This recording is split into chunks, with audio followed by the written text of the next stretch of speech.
ദൈവത്തിൻ്റെ അതിപരിശുദ്ധ നാമം മഹത്വപ്പെടുമാറാകട്ടെ.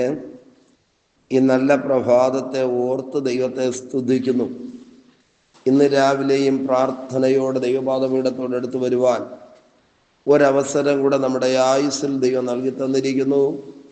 ദൈവത്തിൻ്റെ വിശ്വസ്തത വലുതാണ്. ഈ രാവിലെയുള്ള ചിന്തയ്ക്ക് വേണ്ടി 35-ാം സങ്കീർത്തനം 10-ാം വാക്യം വായിക്കുന്നു.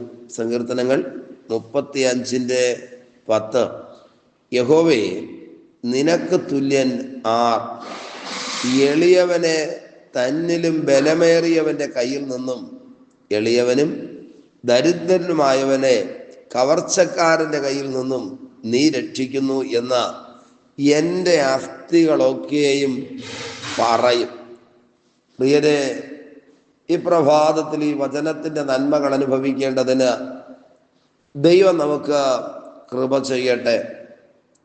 സങ്കീർത്തനക്കാരനായ ദാവീദ് 1-2 കാര്യങ്ങൾ ഈ വാക്യത്തിനകത്ത് രേഖപ്പെടുത്തിയിരിക്കുകയാണ്.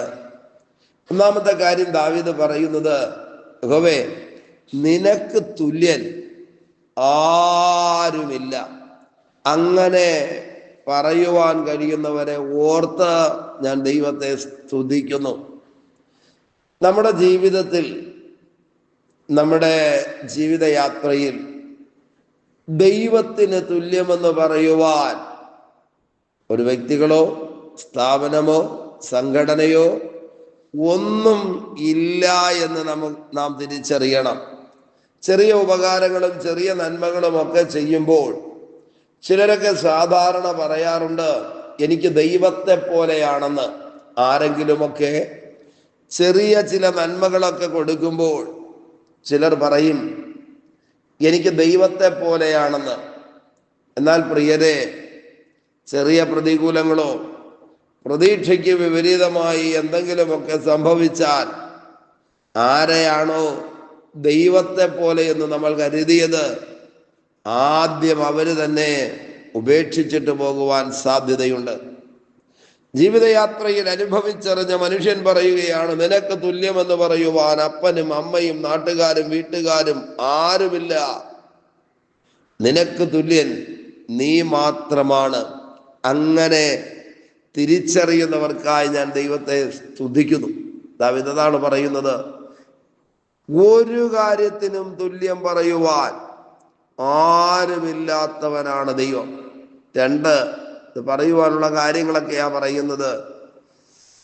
എളിയവനെ തന്നിലും ബലമേറിയവന്റെ കയ്യിൽ നിന്നും, ആമേൻ, ബലമേറിയ ശത്രു പിടിച്ച് അടിമയാക്കി തകർത്ത് കളയേണ്ടതിന് കൊതിയോടെ അടുത്ത് വരുമ്പോൾ തന്നിലും ബലമേറിയവന്റെ കയ്യിൽ നിന്ന് ദാവീദിന് പ്രാഗൽഭ്യത്തോടെ പറയാം.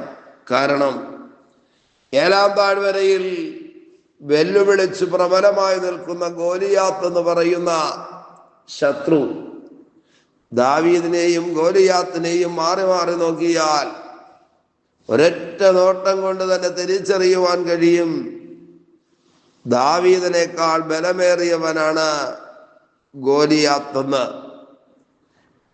ഒരു ചെറിയ കാര്യത്തിൽ തന്നെ ദാവീദിനെ വീഴ്ത്തിക്കളയുവാൻ ഗോലിയാത്തിന് കഴിയും.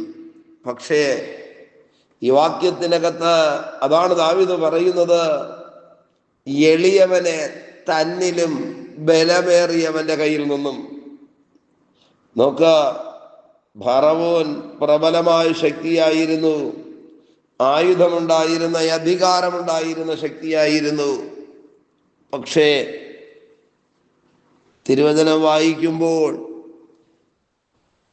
അവരെക്കാൾ, ഇസ്രായേൽ ജനത്തെക്കാൾ ബലം ഫറവോനുണ്ടായിരുന്നെങ്കിലും ചെങ്കടൽ കൊണ്ട് ന്യായം വിധിച്ച് ഇസ്രായേൽ ജനത്തെ വഴി നടത്തി.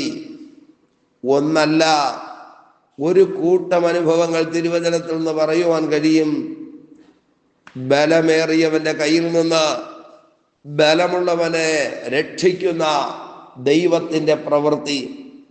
ഇന്ന് പ്രഭാതത്തിലും പ്രതിസന്ധികളുടെ മുൻപിൽ എന്ത് ചെയ്യണമെന്നറിയാതെ ബലമേറിയ പ്രതികൂലങ്ങൾ തകർത്ത് കളയേണ്ടതിന്, നശിപ്പിക്കേണ്ടതിന് ജീവിതത്തിന് നേരെ ആഞ്ഞെടുത്തു വരുന്ന ആരെങ്കിലും ഉണ്ടെങ്കിൽ ഈ വാക്യം ഹൃദയം കൊണ്ട് വിശ്വസിക്ക. തന്നിലും ബലമേറിയവന്റെ കയ്യിൽ നിന്ന് രോഗം ബലമേറിയതാകാം, കടഭാരം ബലമേറിയതാകാം, കുഞ്ഞുങ്ങളുടെ ജീവിതത്തിൽ അനുഭവിക്കുന്ന പ്രതിസന്ധികൾ ബലമേറിയതാകാം. എന്നാൽ ആ ബലമേറിയവന്റെ കയ്യിൽ നിന്ന് എളിയവനും ദരിദ്രനുമായവനെ കവർച്ചക്കാരന്റെ കയ്യിൽ നിന്നും നീ രക്ഷിക്കുന്നു. ആമേൻ. എളിയവനെ, സാധാരണക്കാരനെ, കഴിവ് കുറഞ്ഞവനെ, നിവർത്തിയില്ലാത്തവനെ കവർച്ചക്കാരന്റെ കയ്യിൽ നിന്ന്, കട്ടുമുടിക്കുന്നതിന് വേണ്ടി ശ്രമിക്കുന്ന, അടിച്ചു മാറ്റുവാൻ മോഷ്ടിക്കുന്നതിന് വേണ്ടി ശ്രമിക്കുന്ന ആ ശക്തിയുടെ കയ്യിൽ നിന്ന്, അദാമ്യ കുലത്തിന്റെ കയ്യിലുള്ള നന്മകളും അനുഗ്രഹങ്ങളും സന്തോഷവും സമാധാനവും ഒക്കെ കവർന്നെടുക്കുന്നതിന് വേണ്ടി കൊതിക്കുന്നൊരു പൈശാചിക അധികാരം നമുക്ക് ചുറ്റുമുണ്ടെന്ന് ഇന്ന് പ്രഭാതത്തിൽ തിരിച്ചറിയാതെ പോകരുത്. നീ രക്ഷിക്കുന്നു. ആമേൻ. എത്ര സുന്ദരമായ വാക്കുകളാണ് ഈ വാക്യങ്ങൾക്കകത്ത് എഴുതിയിരിക്കുന്നത്. അങ്ങനെയാണെങ്കിൽ ഇന്ന് പകൽ രക്ഷിക്കുവാൻ കഴിയും. വിടുവിക്കുവാൻ കഴിവുള്ള ഒരുവനുണ്ട്. പ്രവർത്തിക്കുവാൻ കഴിവുള്ള ഒരു മഹാദൈവമുണ്ട്. ആ വാക്യം പറഞ്ഞവസാനിക്കുന്നു, എൻ്റെ അസ്ഥികളൊക്കെയും പറയും എന്ന് പറഞ്ഞാൽ ദൈവത്തിന് തുല്യനായിട്ട് ആരുമില്ലെന്ന്.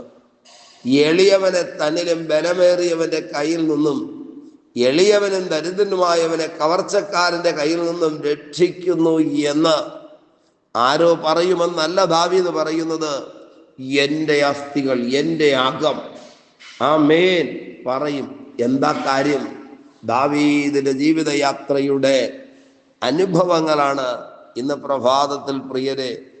ഒരു കൂട്ടം പ്രതിസന്ധികൾ ജീവിതത്തിന് നേരെ തള്ളിക്കയറി വരുന്നതിന് പദ്ധതികൾ തയ്യാറാക്കുന്നു എങ്കിൽ, എളിയവനെ ദരിദ്രനെ കവർച്ചക്കാരന്റെ കയ്യിൽ നിന്ന് മോഷ്ടിച്ചെടുക്കുവാൻ ശ്രമിക്കുന്ന, കൊള്ളയിടുവാൻ ശ്രമിക്കുന്ന ശക്തികളുടെ കയ്യിൽ നിന്ന് വീണ്ടെടുക്കുകയും രക്ഷിക്കുകയും വിടുവിക്കുകയും ചെയ്യുന്ന മഹാദൈവത്തിന്റെ പാദപീഠത്തിൽ സമർപ്പിക്കാമോ? ഇതൊരനുഗ്രഹത്തിന്റെ പകലായി തീരട്ടെ. ഇതൊരു ദൈവപ്രവൃത്തിയുടെയും ദൈവകൃപയുടെയും പകലായി തീരട്ടെ. ആത്മശക്തിയുടെ മിനിറ്റുകളായി തീരട്ടെ. ഈ ദിവസത്തിലെ അനുഗ്രഹത്തിന് വേണ്ടി പ്രാർത്ഥിക്കാമോ ദൈവത്തോട്? എല്ലാ കണ്ണുകളും അടയ്ക്കാം. പരിശുദ്ധനായ ഞങ്ങളുടെ നല്ല ദൈവമേ, സ്വർഗസ്ഥപിതാവേ, ഈ സന്ദേശം കേട്ടുകൊണ്ട് പ്രാർത്ഥിക്കുന്ന ഓരോരുത്തരെയും ദൈവകരങ്ങളിലേക്ക് ഏൽപ്പിക്കുന്നു. എല്ലാവരെയും കർത്താവ് അനുഗ്രഹിക്കണമേ. വലിയ കാര്യങ്ങൾ ദൈവം ചെയ്യണമേ. ദൈവത്തിന്റെ പ്രവൃത്തി വെളിപ്പെടുത്തണമെന്ന് പ്രാർത്ഥിക്കുന്നു. തിരുക്കരം അനുകൂലമായി നീട്ടുന്നത് കൊണ്ട് നന്ദി. അധികാരമുള്ള യേശുവിന്റെ നാമത്തിൽ പിതാവേ, ആമേൻ, ആമേൻ. Okay, God bless you. ദൈവമായ കർത്താവ് എല്ലാവരെയും ധാരാളമായി അനുഗ്രഹിക്കട്ടെ. ആമേൻ, ആമേൻ.